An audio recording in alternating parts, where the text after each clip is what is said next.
10 जानवरों के मुतालिक कहा जाता है कि इंसानों के साथ 10 जानवर जो हैं वो भी जन्नत के अंदर जाएंगे। सालेह अलैहिस्सलाम की ऊँटनी है, इब्राहीम अलैहिस्सलाम का बछड़ा है, इस्माईल अलैहिस्सलाम का मेंढा, मूसा अलैहिस्सलाम की गाय, यूनुस अलैहिस्सलाम की मछली, उज़ैर अलैहिस्सलाम का गधा, हज़रत सुलेमान की चींटी और मलका बिल्कीस का हुदूद, असहाब काफ का कुत्ता और हुजूर सल्लल्लाहु अलैहि वसल्लम की ऊँटनी जो थी।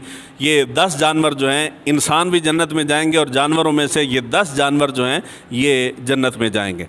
ये रिवायत जो है ये बयान हुई है तफसीर रूहुल बयान के अंदर, अल्लामा इस्माइल हक़ी ने बयान की है।